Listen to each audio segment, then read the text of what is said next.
तो आज क्रिमिनल्स में सबसे पहले बात होगी सनसनीखेज वारदात की, जहां एक महिला ने हाथ में पिस्टल ली और अपने पति और जेठ पर गोली चला दी।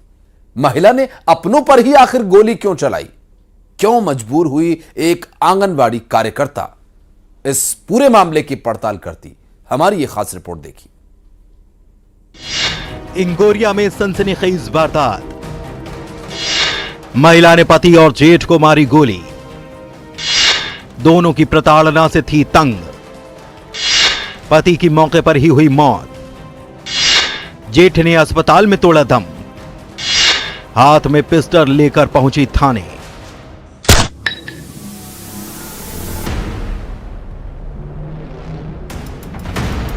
महिला ने पति जेठ पर किया पिस्टल से फायर,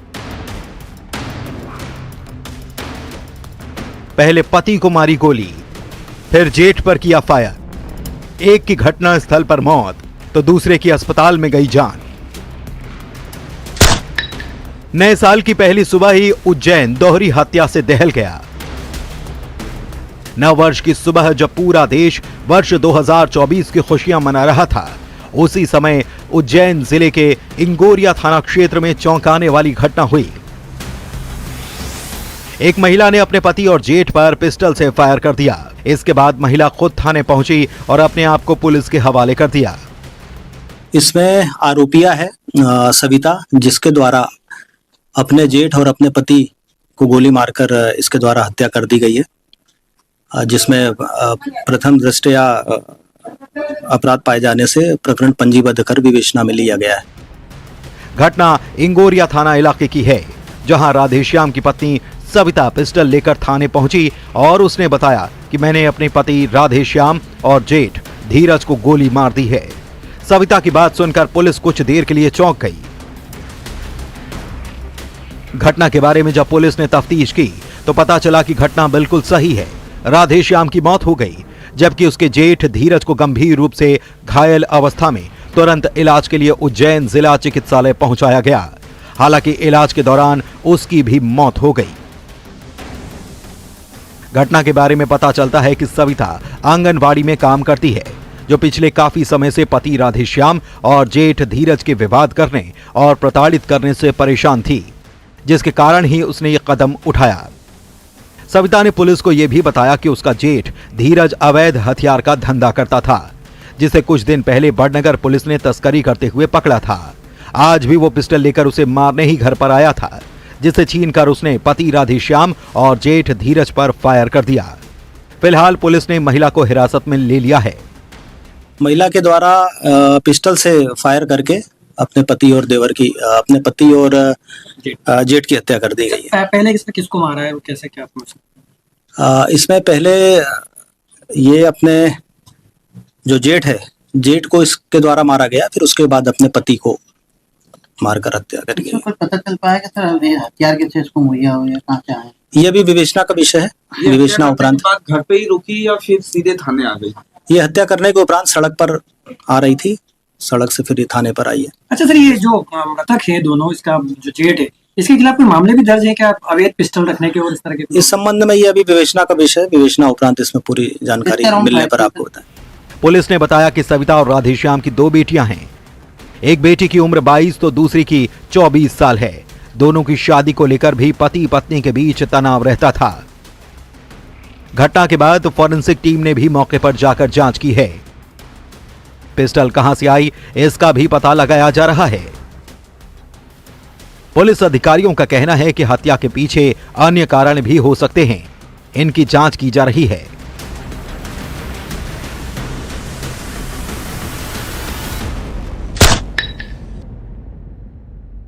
अब इस पूरे मामले में पुलिस को ये जानकारी हाथ लगी है कि इस पूरे विवाद की जड़ जमीनी विवाद बताया जा रहा है।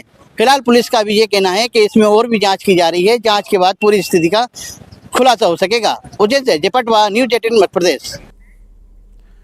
और अब बात रिश्ते टूटने के बाद एक शख्स की कहानी की, जो अपनी प्रेमिका से बदला लेने के लिए उसे जगह जगह बदनाम करने लगा। उसने अपनी पूर्व प्रेमिका का पीछा करने के लिए ऐसी तकनीक का इस्तेमाल किया, जिसे जानकर आप भी चौंक जाएंगे। दरअसल पूरा मामला आखिर क्या है, इस रिपोर्ट में देखिए। युवती ने तोड़ी दोस्ती तो युवक ने गाड़ी में लगाया जीपीएस।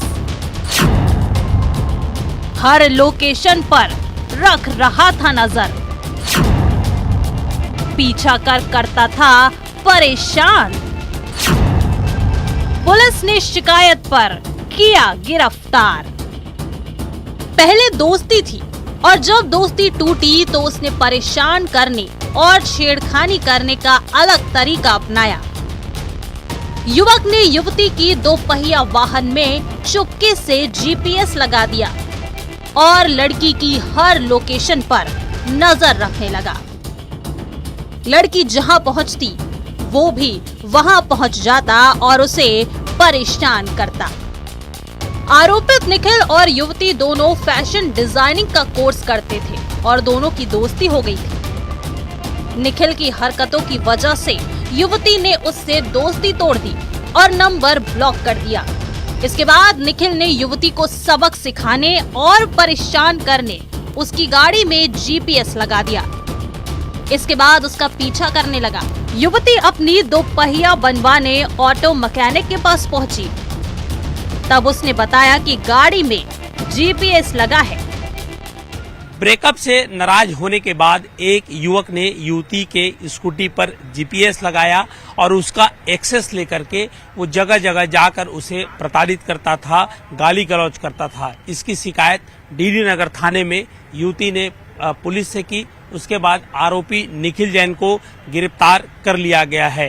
पहले उसकी दोस्ती हुई थी और किसी बात को लेकर के ब्रेकअप हो गया था और उसे परेशान करने के लिए लगातार वो उसी एक्सेस का सहारा लेता था और जहां वो युवती जाती थी तो जीपीएस के सहारे निखिल जैन पहुंच जाता था और युवती को प्रताड़ित करता था, गाली गलौज लंबे समय से करता रहता था।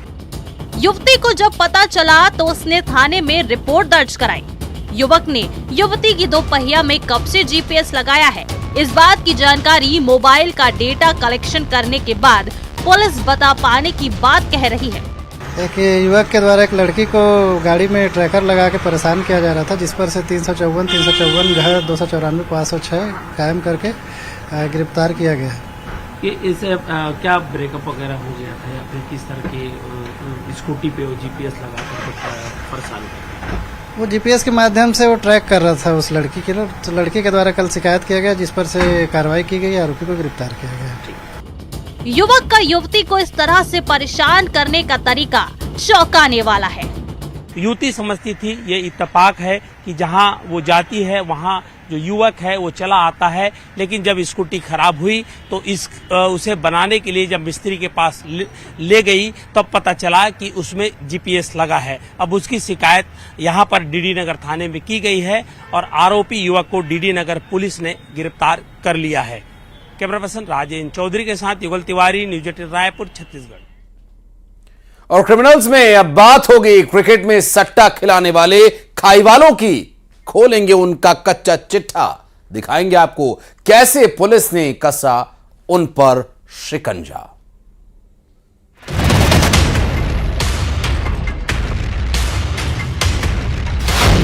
वो खिलाते थे ऑनलाइन सट्टा।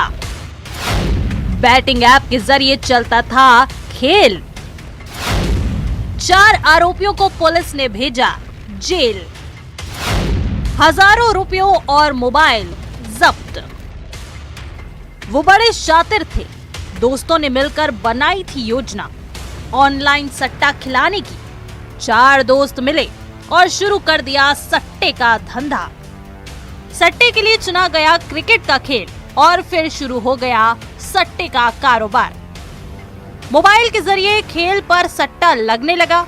रुपए इधर से उधर होने लगे, लेकिन फिर सामने आया मुखबिर और हो गया गंदे खेल का खुलासा।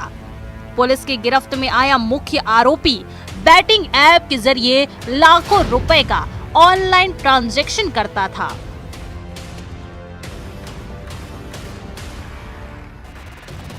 मामला राजनांदगांव शहर के चिखली पुलिस चौकी क्षेत्र का है, जहां 4 दोस्तों ने बैटिंग ऐप के जरिए क्रिकेट मैच में सट्टे का खेल शुरू किया। क्रिकेट मैच में ऑनलाइन सट्टे के इस कारोबार की सूचना पुलिस को मुखबिर से मिली। मुखबिर ने बताया कि राजनांदगांव शहर के बजरंगपुर नवागांव वार्ड निवासी लीलाराम वर्मा अपने दोस्तों के साथ मिलकर मोबाइल फोन से क्रिकेट मैच में ऑनलाइन सट्टा खिला रहा है। सूचना पर चिखली पुलिस चौकी की टीम ने लीलाधर वर्मा के घर के सामने दबिश दी और आरोपी लीलाधर वर्मा को गिरफ्तार किया। पूछताछ करने पर आरोपी ने अपने दोस्त धीरज साहू, सचिन साहू, धर्मेंद्र साहू के साथ मिलकर 6 माह पूर्व से ऐप के जरिए क्रिकेट मैच में रुपए पैसों का दाम लगाकर सट्टा खेलना स्वीकार किया, जिस पर आरोपी लीलाधर वर्मा सहित उसके साथियों से 4000 रुपए नकद और 5 मोबाइल फोन जब्त किए गए। चौकी चिखली क्षेत्र में ग्राम नवागांव के रहने वाले 4 व्यक्तियों के पास से 5 नग मोबाइल और 4000 रुपये ऑनलाइन बैटिंग ऐप खेलने और खिलाने की सूचना मिली थी, जिस पर से 4 व्यक्तियों को गिरफ्तार किया गया है और आज अंतिम मामला होने से इन्हें न्यायालय में पेश किया गया और वहाँ से इन्हें न्यायिक रिमांड पे भेज दिया गया है।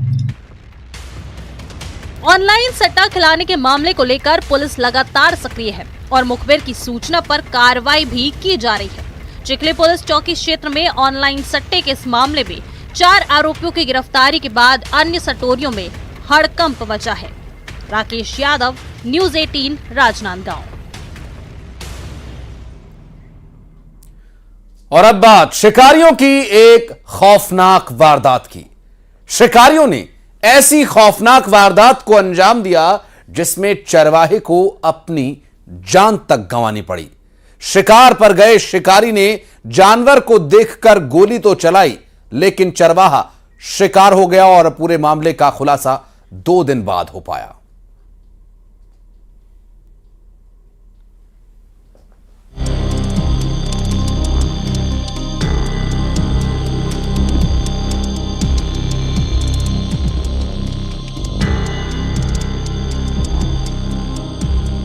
शिकारियों की गोली, शिकार बना चरवाहा।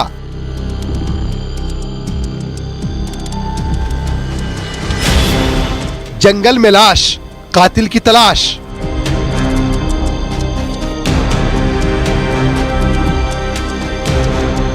आपने फिल्मों में शिकारियों को देखा होगा, कैसे शिकारी जंगल में शिकार के लिए गोलियां चलाते हैं, कैसे जानवरों का शिकार किया जाता है। लेकिन सोनभद्र से सामने आई खबर होश उड़ा देने वाली है। उनके साथ वो बकरी चराने के लिए गए थे और सुअर मारने वाले गोली चलाया, अलग गया हमको।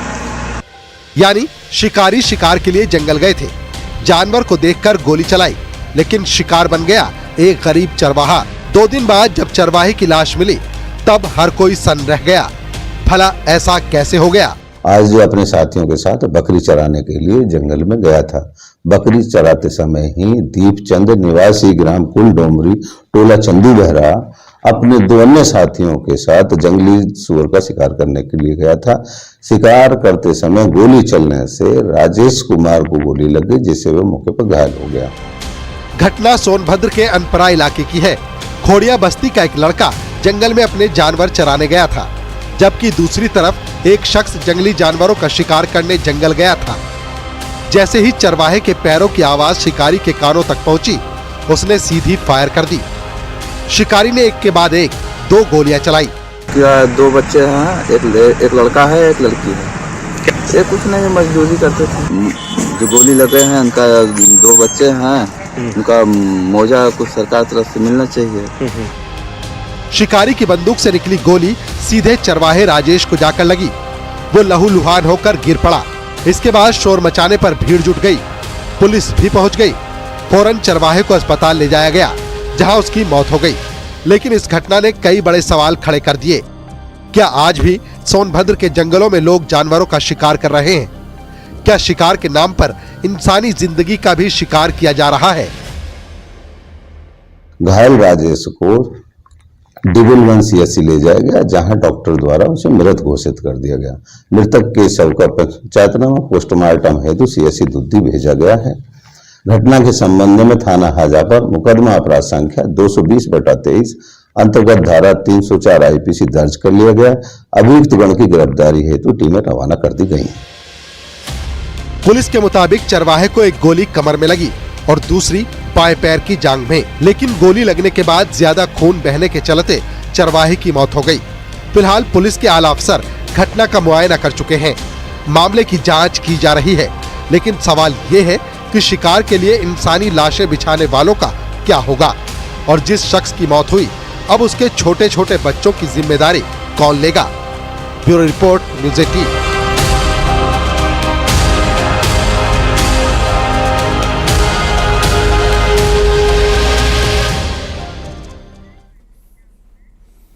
और अब आपको दिखाते हैं अपराध जगत की 20 बड़ी खबरें क्राइम टॉप 20 में।